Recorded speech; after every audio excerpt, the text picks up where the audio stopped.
Major முக்கன் sir வந்து அடிப்பட்ட பிறகு அவர் கீழே ரோட்டில் கண்ணு முன்னே வந்துட்டு இருக்காரு. அவரை எடுக்கவும் போக முடியல. ஒரு 15 நிமிஷம் அவரை துடிச்சிட்டு இருக்காரு. எல்லாருக்கும் கண்ணு கலங்குது. இப்போ படத்தில் வர மாதிரி அவர் உடம்புல புல்லட் பாஞ்ச பிறகு உடனே ஓடி போய் தூக்கல யாரும்? இல்லை சார், படத்தில் வந்து தூக்குற மாதிரி யாரும் தூக்க முடியாது. அந்த ஆப்ரேஷன் எப்படி நடந்தது சார்? இப்போ படத்தில் நாங்கள் ஒரு மாதிரி பார்த்தோம். ஏன்னா இன்னைக்கு மதியம் ஒரு 11:30 மணிக்கு லான்ச் ஆனது. மறுநாள் 2 மணி வரைக்கும் ஆப்ரேஷன் நடந்தது. நைட் ஃபுல்லாக ஒன் நைட்டு ஒன் டே மறுபடியும் போயிட்டு இருந்தது. மேஜர் முக்கன் சார் வந்து அடிப்பட்டு அந்த டைமில் வந்து ஒரு ஈவினிங் ஒரு 5:30 இருக்கும். அந்த ஆப்ரேஷன் போயிட்டே இருக்கும்போது தான் அவர் டவுன் ஆகிறாரு.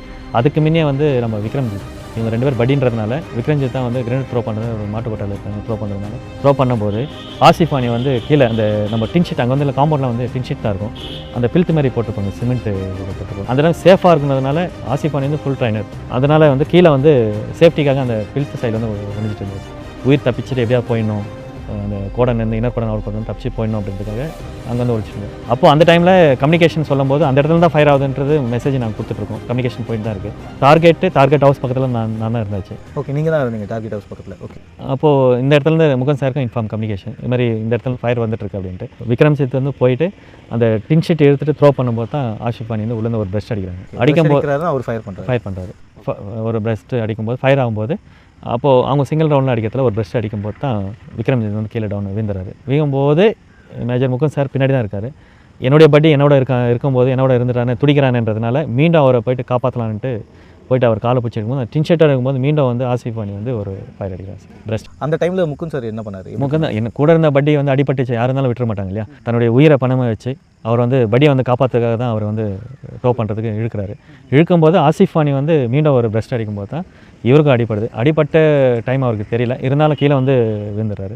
விழுந்துட்டு 10-15 நிமிஷம் வந்து யாரும் அங்கே கிட்ட நிற்க முடியாது. படத்தில் போகிற மாதிரி நேராக போயிட்டு எடுக்கவும் முடியாது, தூக்க முடியாது. ஆல்ரெடி 2 பேர் அடிப்பட்டு விழுந்துட்டு இருக்காங்கன்றது எல்லாம் கம்யூனிகேஷன் ஆச்சு. இருந்தாலும் இன்னொரு இன்ஸ்டன்ட் ஆகக்கூடாது அப்படின்றதுக்காக வெயிட் பண்ணி அதுக்கப்புறம் சப்போர்ட் ஃபயர் பண்ணி அதுக்கப்புறம் சார் நான் தூக்கி அதுக்கப்புறம் பேக்கப் பண்ணி விட்டாச்சு. சாருடைய உடம்புல புல்லட் பாஞ்சிருக்குன்றது தெரிஞ்ச பிறகு அங்கே என்ன நடந்தது சார்?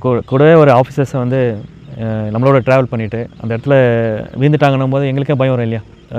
ரொம்ப பதட்டம், கண்ணுக்கு முன்னே வந்துட்டுருக்காரு, அவரை எடுக்கவும் போக முடியல. ஒரு 15 நிமிஷம் அவரை துடிச்சிட்டு இருக்காரு. அப்படின்னும் போது எல்லாருக்கும் கண்ணு கலங்குது, எதுவும் பண்ண முடியல. இருந்தாலும் அந்த டைமில் அங்கே இருக்கிற சுச்சுவேஷனில் சப்போர்ட் ஃபயர் பண்ணி அவர் எப்படியாவது எடுக்கணும், தூக்கணும் அப்படின்றதுனால போயிட்டு சப்போர்ட் ஃபயர் பண்ணி தூக்கி எடுத்து வந்தேன் சார். நாட்டுக்காக எங்கள் கேட் டீமில் வந்து 44 RRல வந்து கூடவே இருந்துட்டு உயிர் பிரிஞ்சு ரொம்ப வருத்தம். அது மிகப்பெரிய ஒரு அவருக்காக எங்கள் டீமே வந்து சல்யூட் அடிப்போம். படத்தில் வர மாதிரி அவர் உடம்புல புல்லட் பாஞ்ச பிறகு உடனே ஓடி போய் தூக்கல யாரும்? இல்லை சார், படத்தில் வந்து தூக்குற மாதிரி யாரும் தூக்க முடியாது சார். அடிப்பட்ட பிறகு அவர் கீழே ரோட்டில் விழுந்துட்டு இருந்தார். அந்த டைமில் வந்து யாரும் உடனே போய் தூக்கவும் முடியாது. எல்லாம் பேக் சப்போர்ட் தான் ஃபயர், ஏன்னா எல்லாம் கம்யூனிகேஷன் கரெக்டாக இருக்குது. அவர் சொன்ன விஷயமே தான், நாங்கள் வந்து விக்ரம்ஜித் முன்னே எடுத்து போகிறேன், நான் சப்போர்ட் ஃபயர் போகிறேன். அது வந்து எல்லோரும் அங்கே இருக்கிற கோடனுக்கு எல்லாம் கம்யூனிகேஷன் வந்தது.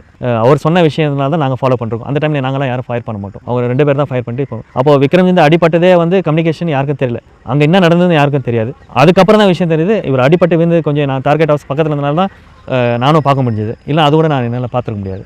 மேஜர் முக்கந்த் வீழும்போது தான் கம்யூனிகேஷன் செட்டில் வந்து இதுமாதிரி முகன் சார் அடிப்பட்டுச்சு. கம்யூனிகேஷன் நான் தான் சொல்கிறேன். நீங்கள் தான் சொன்னீங்க? ஆமாம், நான் சார். சார் இப்போ